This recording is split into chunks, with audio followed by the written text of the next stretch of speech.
Sure. We can't get rid of that. We've tried. Okay. All right. Good morning, everyone, and welcome to this month's Conveners.org member call. My name is Sarah Sterling. I'm the program catalyst for Conveners.org, and we're going to be talking all about cultivating empathy today. And I'll present our guest presenter in just a moment here, but we're super excited to have Annette on the call. So a little bit about Conveners.org for those of you who are new to the organization and aren't members yet. We're a small but mighty remote team. We have a core team that's actually based all over the world. I'm in Guatemala City. Sarah Joy is in Colorado. Missy's in Utah. Rena's in Canada, and Ray is in Washington, D.C. And then we have a suite of consultants from all over the globe, literally. So we are a global team to meet the global needs of our convening members. So who are we? What do we do?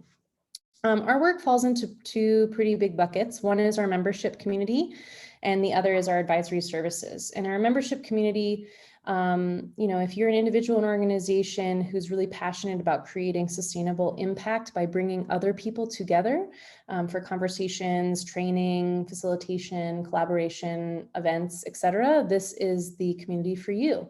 And so we have a variety of different services, including these monthly member calls to engage and connect our entire community. And then we also have a ton of resources that we've created to help, convening both in person, virtually, and hybrid now, of course, with this transition period that we're in, which is why I think this topic is really relevant for the changing times that we're in 2021.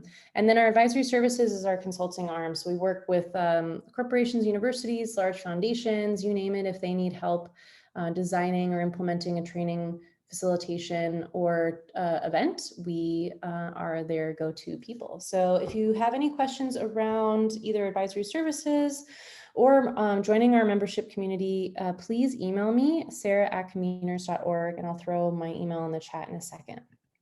So upcoming calls really quickly for our members and also non-members. Some of these are open to non-members as well. We have our Accelerating the Accelerators Masterclass series with Keith from spring happening next week at 8 a.m. and 2 p.m. They're the same topic, but he's just offering it at 2 different times for all the wonderful time zones that we manage. And that is for if you're an entrepreneur support organization. So if you work with entrepreneurs, whether that's training, facilitation, scholarship program, etc. If you support entrepreneurs throughout the globe, this series is for you. And then we also have another event that's focused on supporting entrepreneur support organizations it's in August, but we're having a preview event to get you guys more information about the event happening in August, and that's happening on July 8th. So these are actually both open to everyone. So please come. And now I'm so excited. It's my greatest pleasure to introduce you to Annette Mason. She's the founder of Trilogy Design Works. She is going to be leading us in an exercise and just a little bit about these calls. So those of you who haven't been on them before, we really try to have these be members sharing their knowledge and expertise with other members in a sort of very highly engaging way. And so for this call, if you have questions throughout Annette's presentation and discussion, please feel free to put them in the chat and we'll get to all the questions throughout her presentation. But for now, we're going to do a community connection. This is something we do every single call. This time we're going to stay in the large group. We're not going to do breakout rooms, which we usually do in Zoom. And I want to give everyone a minute. I'm going to stop sharing my screen here. If you don't have a pen and paper or some way to draw or write, I want to give you 1 minute to go get a pen and paper for this community connection. And then Annette will describe what we're going to do. And I have to also go get a pen and paper. So I'll be right back.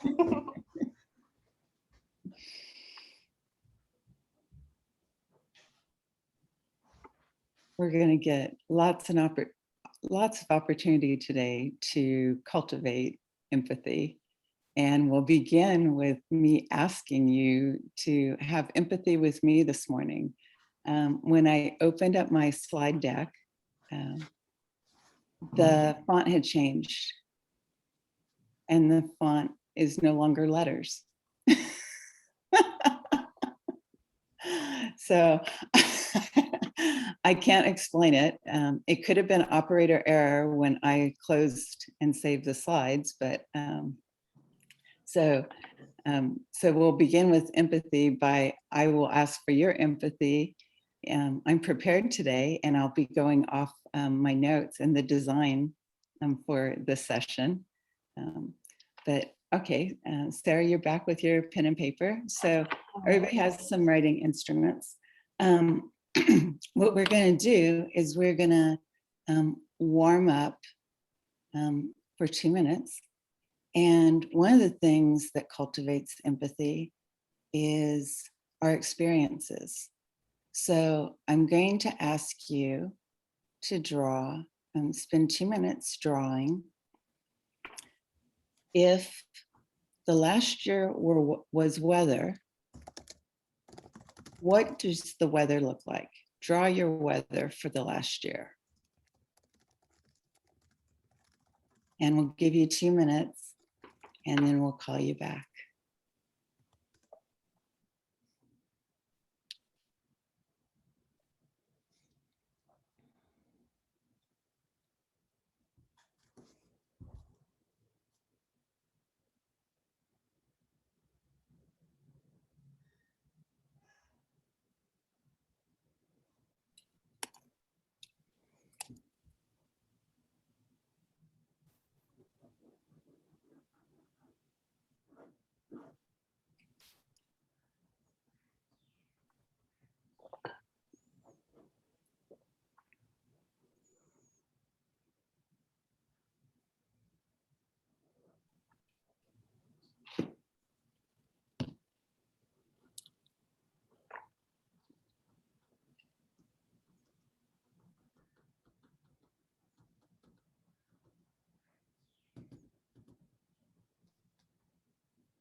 You have about 30 seconds left.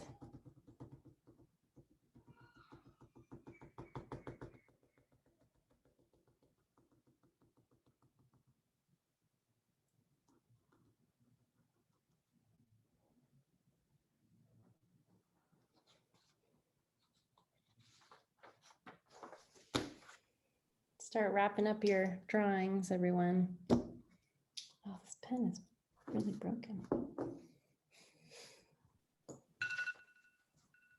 Okay. Okay. So how was that? Okay, and I love that we have a nice intimate group here this morning. Many friendly faces, many people I know, many people who I know personally, and we've weathered some of our 2020, 2021 weather together. How would you like to share your pictures? Sure. Okay, I'm going to take a photo if that's okay with everyone. Okay with me. Ah, beautiful.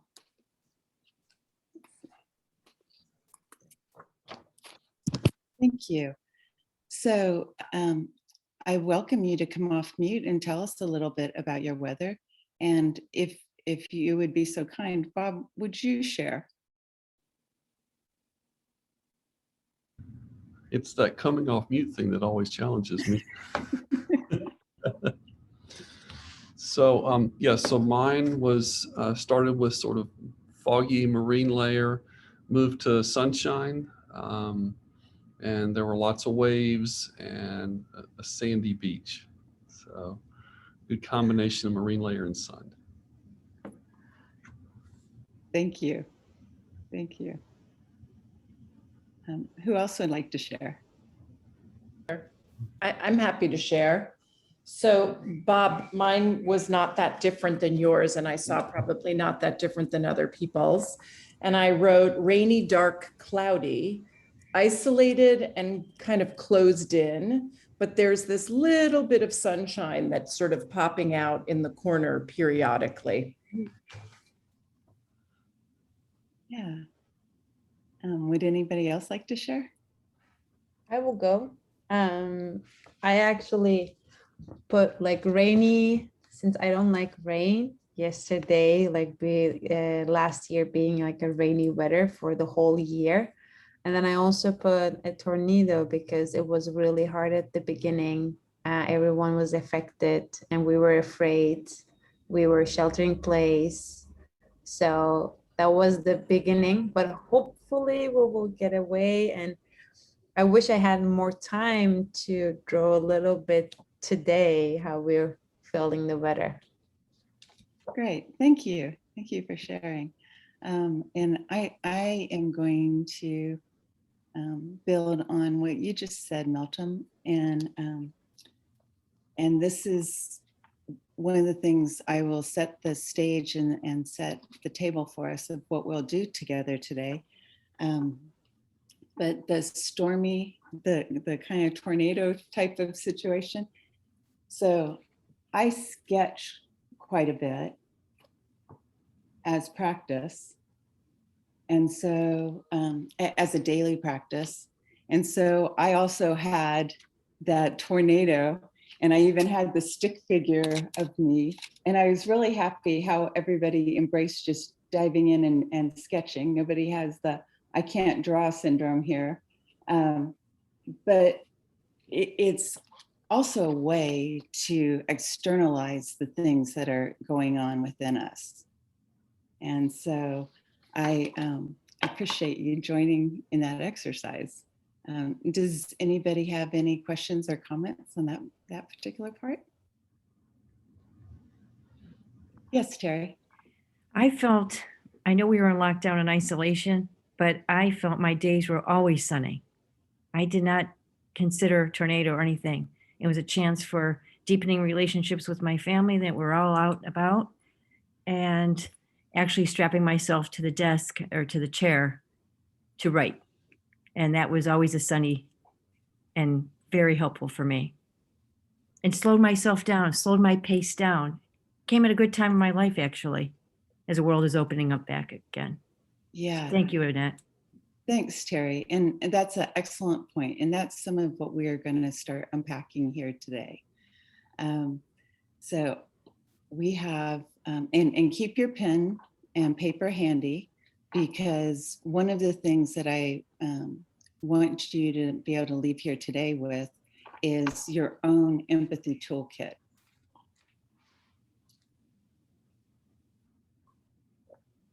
And I'll go ahead and welcome Penny and Seta. Hello. So the intention for today and the way, the purpose of this is to provide you with empathy components and some framework on empathy so that you can consider that.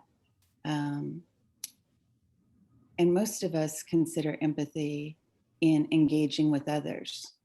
But one of the most important things I would like you to leave here today is remembering it's like the oxygen mask. It really begins within.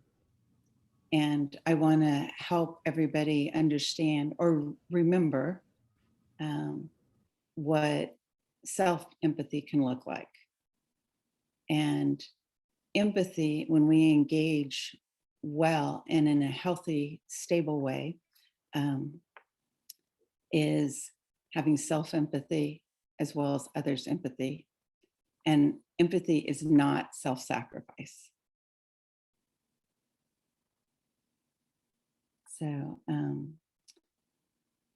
so let's see.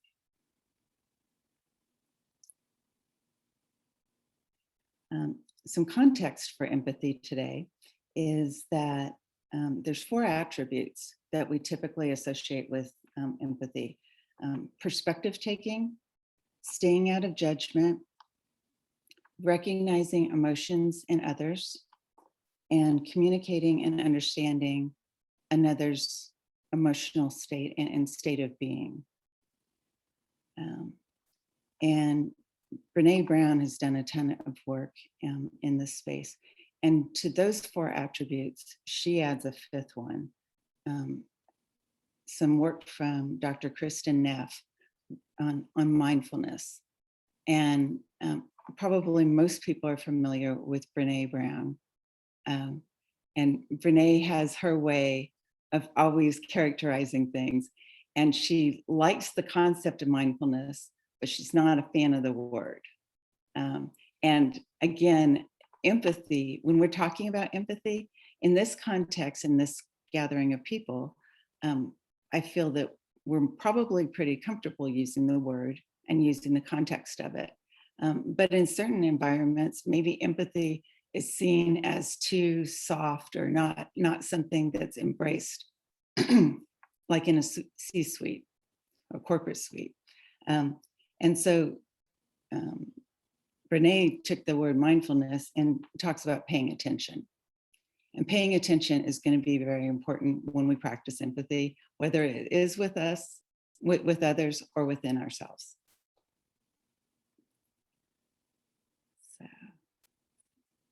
So what I'd like you to do for a moment is use the chat box and in context of where you are now and where you've been, what have been some of your go-to strengths for empathy?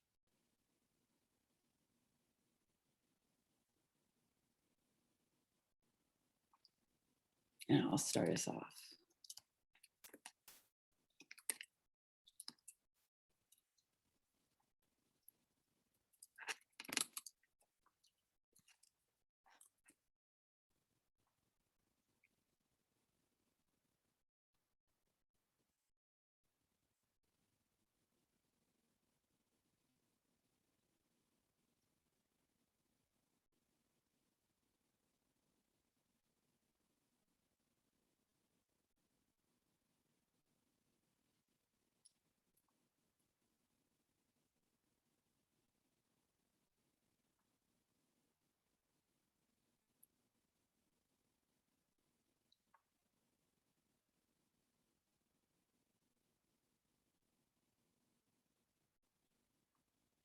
Okay.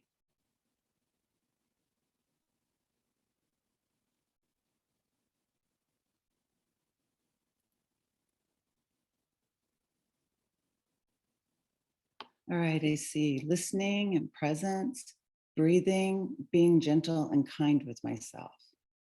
Yes. Empathy with others. Yes. I am feeling the challenge. I'm a very visual person. I'm feeling the challenge of not having my slides easily available this morning.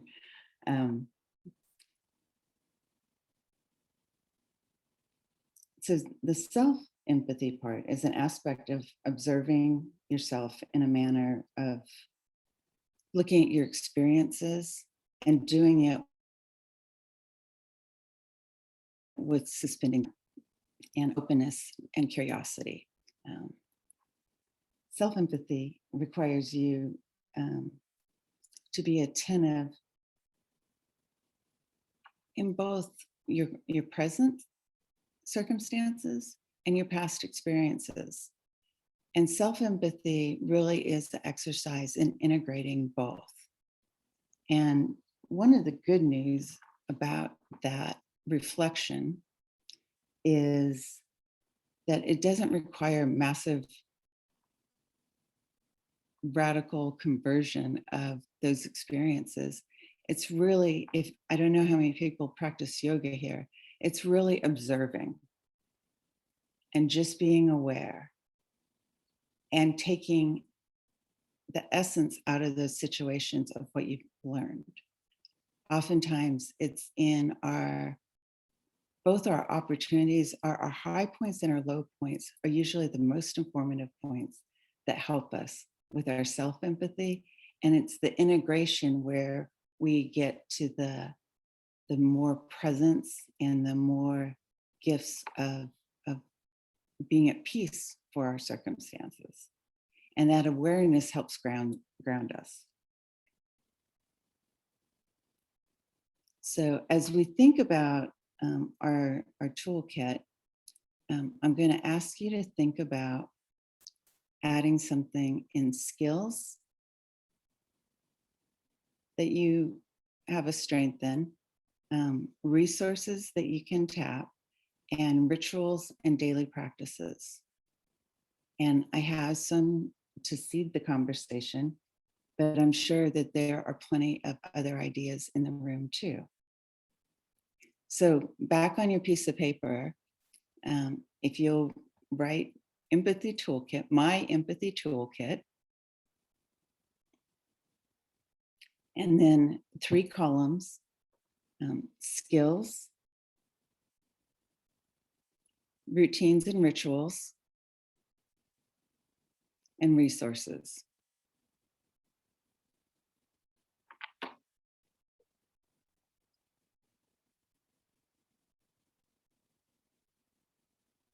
So I have seen some things that we've listed that could fall into the skills bucket, like listening, curiosity, pause, silence, deep breathing, sensory presence, reflection, and healthy boundaries.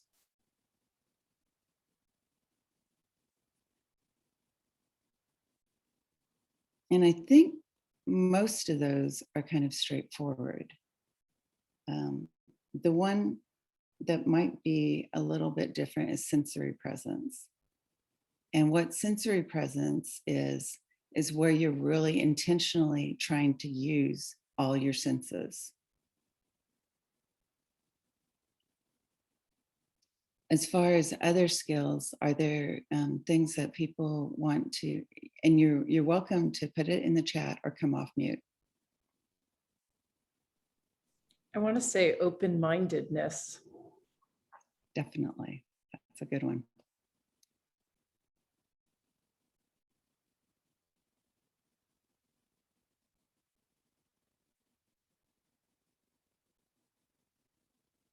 And are there any other ads that people would like to share?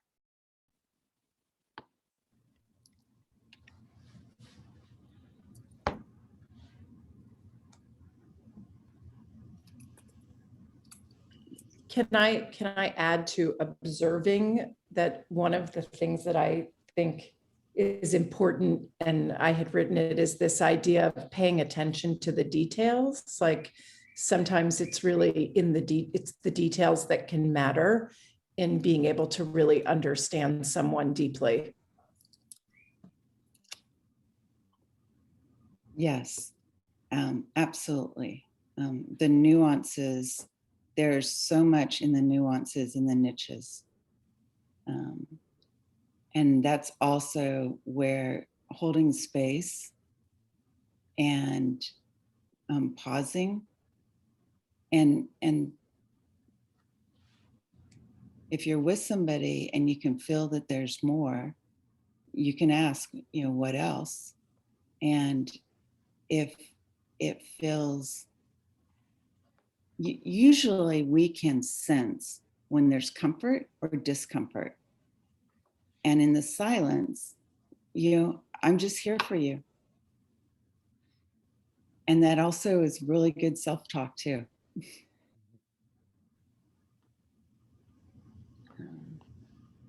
I love pausing, this idea of pausing, Annette, because I think we've all had to pause in the last year. And we probably don't pause. I know I personally probably don't pause enough. As a native New Yorker, I'm never in pause.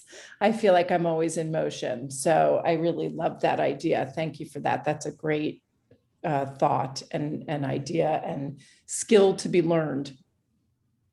Yes. And the reason why I am asking you to be so intentional with writing them down for yourself is that you will have tangibly something that you can put somewhere where you can see it as a reminder.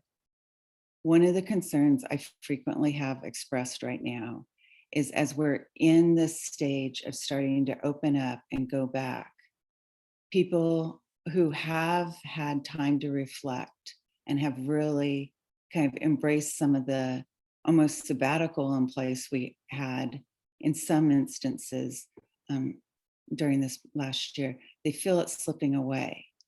And so what we need to do is be mindful and intentional in the things that have worked for us, to hold on to those and to hold on to the space.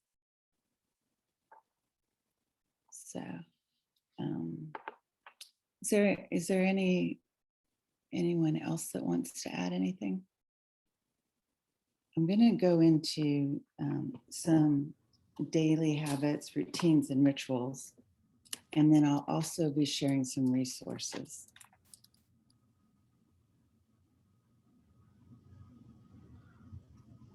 And then, so journaling has been brought up. And journaling can be very useful for reflection. It's very good for integration. And also, if you become a consistent journaler, you can start recognizing patterns. And those patterns can be very informative. I know pre-pandemic, I had taken a 5-month sabbatical. And so it was taken in little snippets over 5 months. And what I formed the habit of journaling during that time. The first month was kind of sketchy, but then once I got into it, I was recognizing, oh my gosh, there's things from my life that I didn't realize. I repeated that at 18 and then again at 27, or, and just different things as I was reflecting. But even patterns, and I'll go through a story here in a moment, or an anecdote. Just different things you can set yourself up for to understand in your journaling and your activities. Some prompts that you can use with journaling in the empathy space is flip the point of view. So, for instance, if you've had a difficult conversation recently, what you could do is write from the other's perspective. Put yourself in their position. This is also a really good exercise with people that you might be interacting with, and they recognize that they would like to build their empathy skills. And an easy exercise that people can do on their own is take another's perspective. So what you can do is choose somebody that you interact with or you observe. So for instance, the mail carrier that comes to us. So what are the challenges in a mail carrier's day? Or you might be in a line waiting at the grocery store. Look around and just imagine there might be a person with a child in the cart with them. Imagine from their perspective what they might be going through on, and it doesn't just need to be their challenges. It could be, what are the bright spots in their day? But it gives you an opportunity to step out of your own world and see someone else's world. So another skill that I hadn't listed, it hasn't been mentioned yet, is also imagination.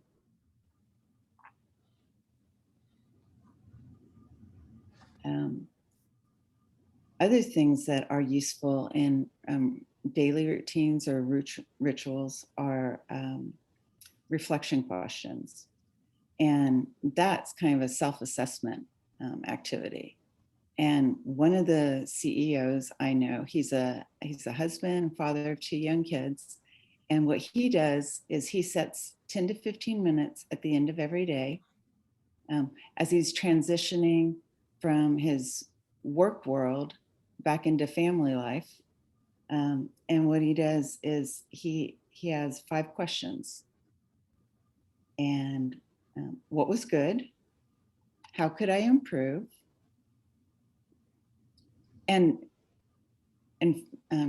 don't worry, as far as if you don't get everything written down in your notes, I will follow up with you as well. So what was good? How could I improve? Was I mostly focused or distracted today? And he gives himself a rating of 1 to 4.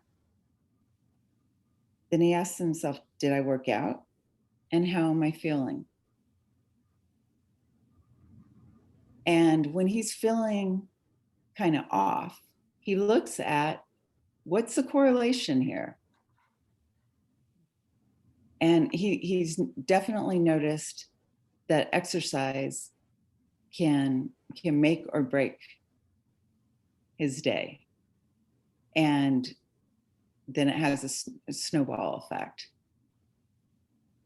If he keeps missing his exercise, and then by taking a look at what you're doing, you again recognize a pattern. Some people like to use a dashboard and more of a visual perspective, kind of like looking at your fuel level in your car. And it can range from exhausted to meh, good, energized. Mm-hmm. And another place where if you even want to look back and you haven't been journaling or necessarily taking written reflective steps, another good place to look at things is looking at your calendar. Your calendar and your schedule can be very informative, and it could also help you develop your own questions. Knowing days that things were just hitting and all in flow, and days that were a little more bumpy.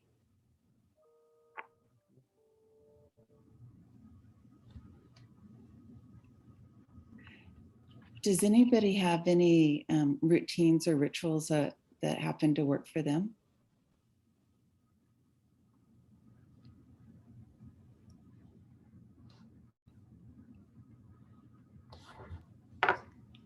I'll talk. This is Seda. Hi, everyone.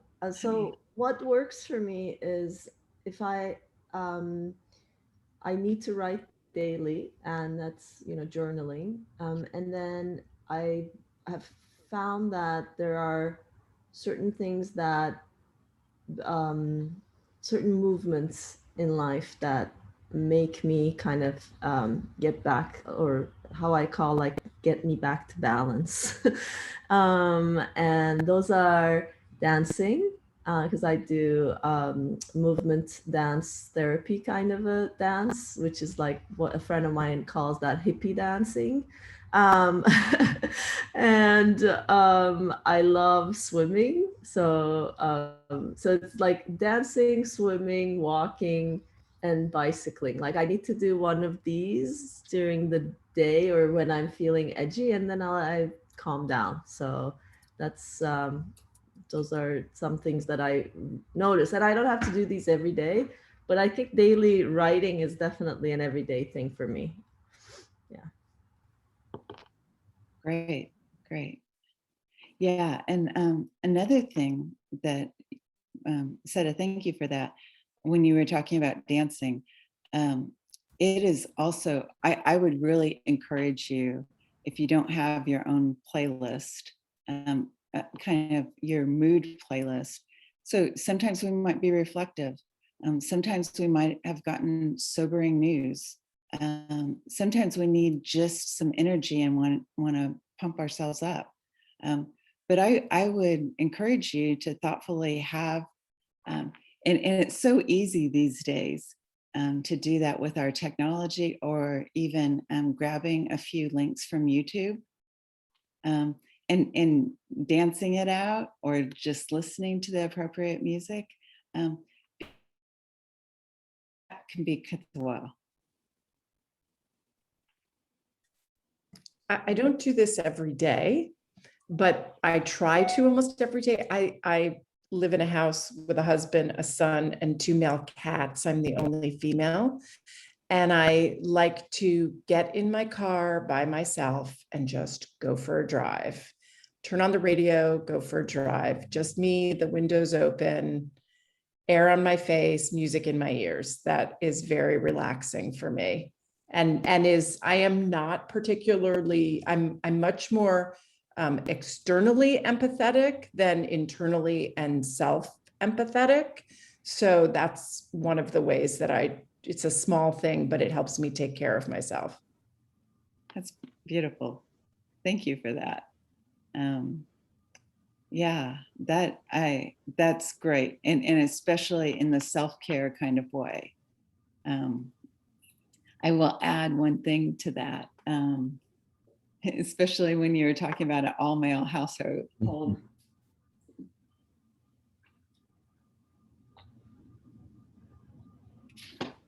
So I'm the mother of 2 sons, and my sons are now 29 and 27. But as far as empathy raising teenage boys, it was an accidental discovery that taking them for a drive, all I had to do, 1 or 2 miles out, they'd start talking. Totally agreed.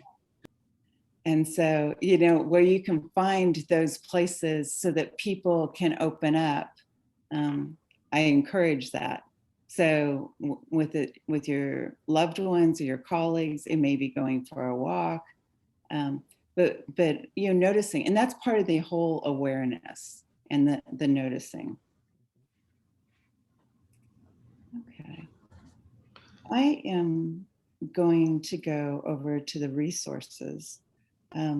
There are some very specific resources that I can recommend, and I am sure that there are people. So what I'm going to do is ask you, I'll tell you about some, and please feel free to add some in the chat and we can discuss them.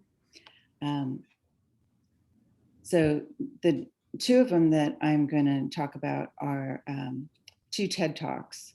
One is called How to Build and Rebuild Trust, and it's by Frances Fry. And I'll put these things in the chat too. And then another one, and the title of it is We're Experiencing an Empathy Shortage, but we can fix it together. And I appreciate you so much for being here today, because I think we are part of the solution.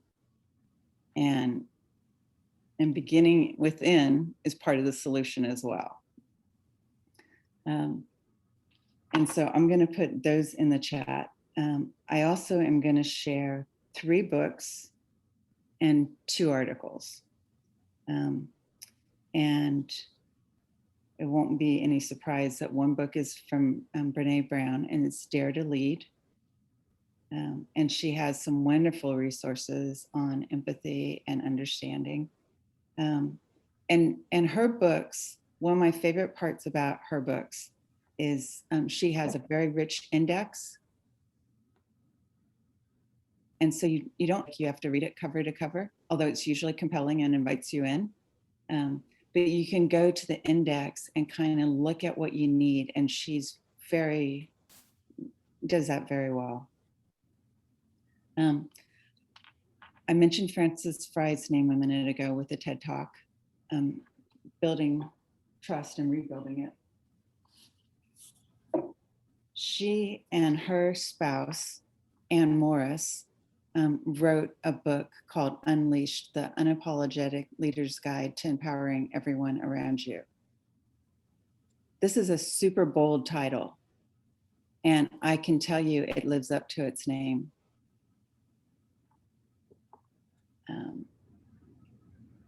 one of the things they break some myths in here about leadership. And this book is also very accessible. And it's basically set in two sections, presence and absence. And really, truly effective leaders, the best leaders in their absence, their organization can continue on. And somehow we've gotten it kind of backwards, and we think it's all about us in leading and that we need to be needed. And so that's also a very important aspect of what we're doing with empathy, is also helping empower others. So the same kinds of things that we're doing here together, when you're trying to help others build their empathy, is what you want to do is help them create their safe spaces for themselves and for their conversations. And it's not a codependency, it's how to arrive and be present and bring these resources to bear.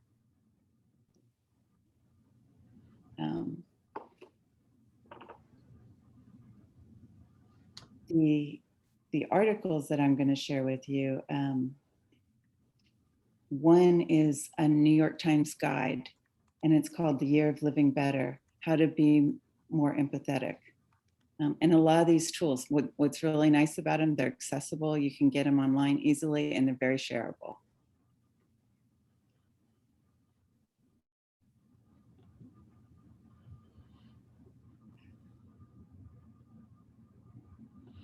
So does anyone have any resources or things that they go to? I just noted in the chat, friends. Yeah.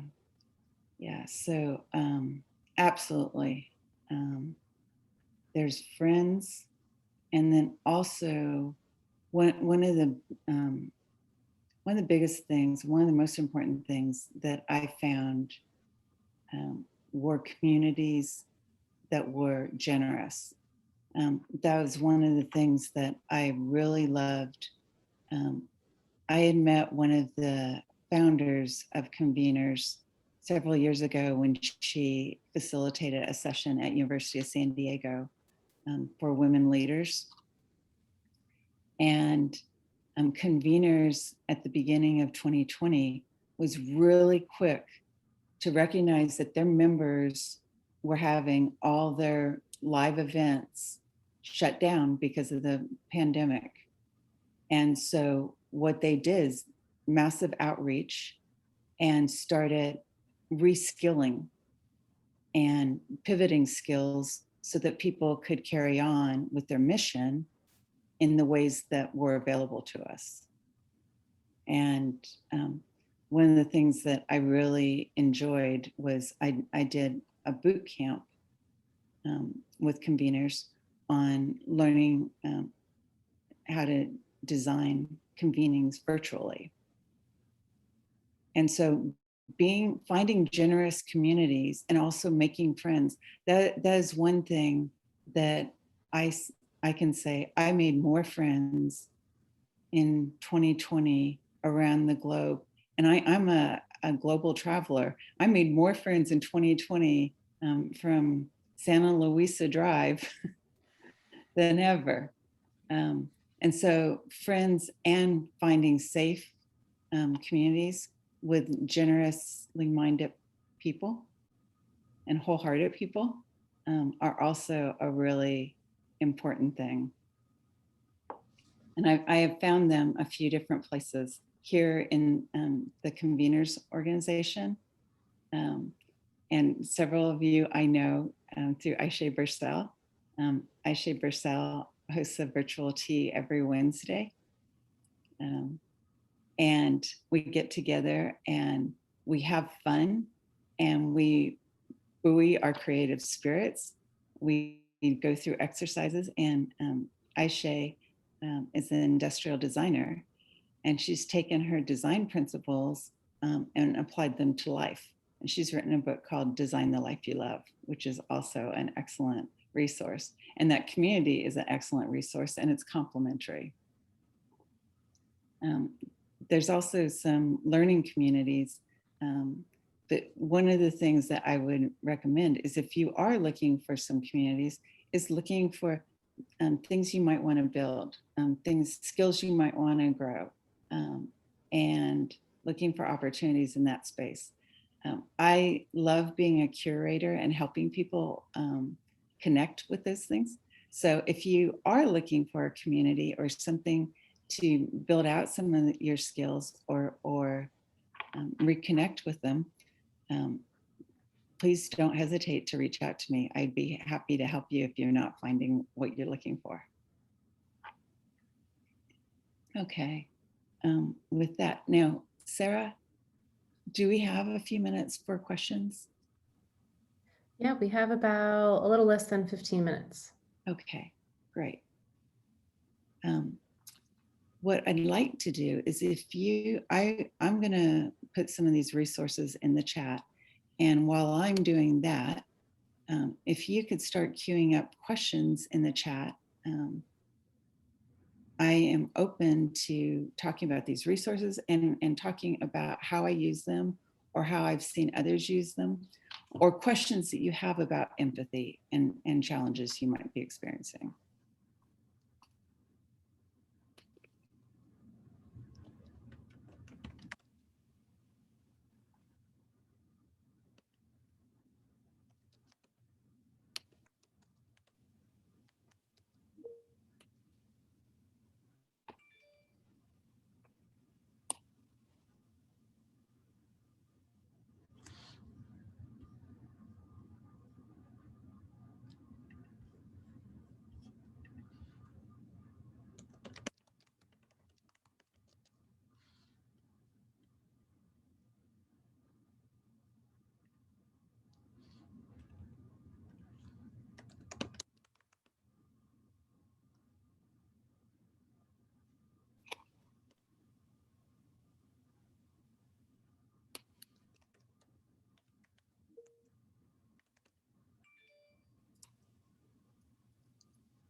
There's a couple coming in here. Annette Okay. from Sita's the first one. How do you deal with a situation where people around you, maybe your boss or partner or child, doesn't understand these concepts? Yeah, so Seta, can you come off mute? Yeah, and I was just thinking of this because you can have these conversations and tell and explain as much as from your perspective, but there are certain people who haven't come to this kind of self-reflection level, and I'm not saying it like I'm better than thou, not like that. It's just that I think a level of where you are in life, right? But they are the immovables of your life. Let's say, they're your child. And like, okay, well, how do I do that? That kind of thing. Yeah, I think that's an excellent question. And so one aspect is getting into the current situation that they're in. So for instance, maybe something happened at school that was an upset. I'm just speculating or imagining, Sure. but then, well, can you tell me some more? well, how did that make you feel? How do you think they might have felt? And usually, and a lot of pausing, but if you listen, usually there'll be, here's a time to also use reflection. Can you describe what happened? And as you're listening to that, there's usually two things that happen when you're really being intentional in your listening. And with the exception of what I was saying about driving the car, and I still hold to that, while I was driving, I had some very in-depth conversations with my sons. I think the fact that I was looking ahead actually helped them tell me what was really causing the turmoil inside. And so while you want to be present, there may be different forms of comfort for the individual that you're dealing with. And definitely part of the empathy is also appreciating where somebody is. And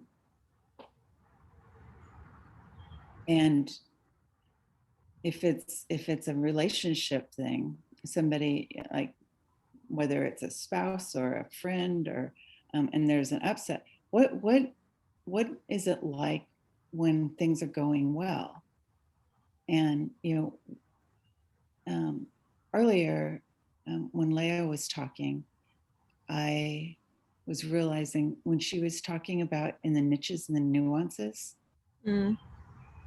that perspective taking is also really important.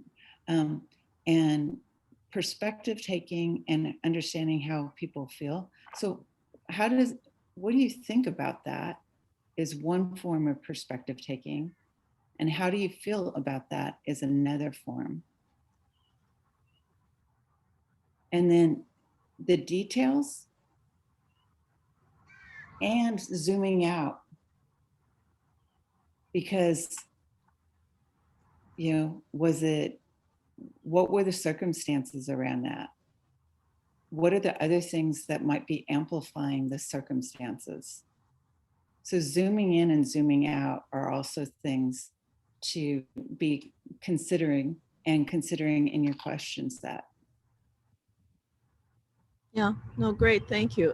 Like my son, and I think any my teenage or preteen at home. I have a daughter and a son. Like how did that make you feel is a total eye roll for them, right? Like they just don't like even listen to that question, right? They're like, Yeah, there's just yeah, some stuff mom listened to on YouTube and now asking me this question, sort of a thing. And so, I'm just trying to figure out ways to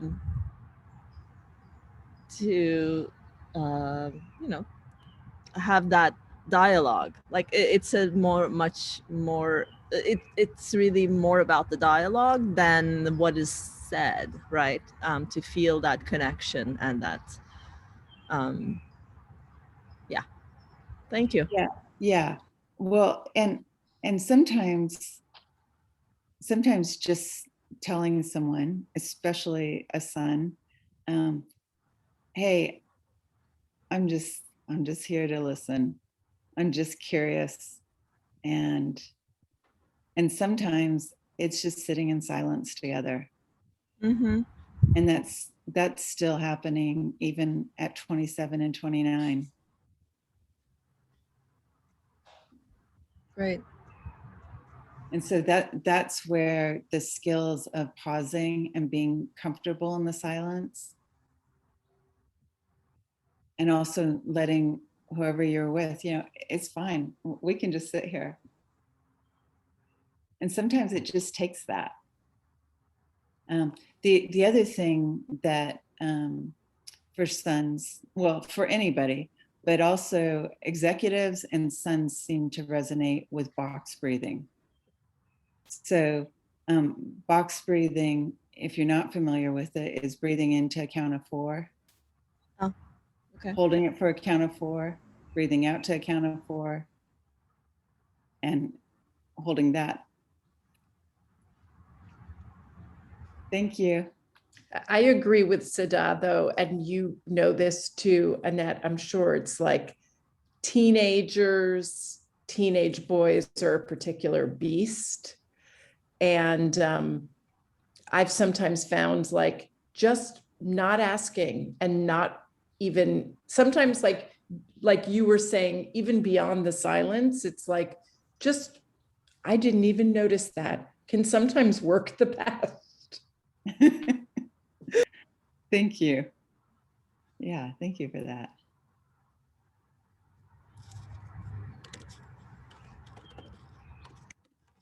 Yeah, thanks for putting that in the chat, Bob. Not to fill the silence is key. Yeah. Yeah, we can all be troubleshooters and all try to fix things. And And of course, then it's not silence, right? So But isn't it that sometimes we need somebody else to be silent for us to talk about something and not solve our problem? Just Mhm. hear it out and then remain silent as we run it by or springboard it. I think that's Yeah. fairly powerful too. If we can say that to a loved one or a friend, I just don't want you to solve it. Can you just listen to me? Because I need to solve it or I need to work through it. I think that's really powerful too. Yeah, I think, Terry, that's a very important point. One of the best ways we can help ourselves is to ask for what we need. And one of the best ways we can do that is when we're not in the heat of the moment, but, again, to your toolkit. So hopefully under the skills, you have at least one thing written down that you intend to practice. Under the resources, you've thought about a resource you'd like to go to, or you've written down a new one. And then as your routines and your rituals could also be some go-to phrases and some conversation enhancers or questions that seem to work, and asking for what you need and being able to bring somebody alongside you so that they can be helpful, because most times people intend to be helpful. They can tend to play to their strengths, which may not be what you need. And so if you don't need a problem solver and you need somebody to listen, asking for that is wise.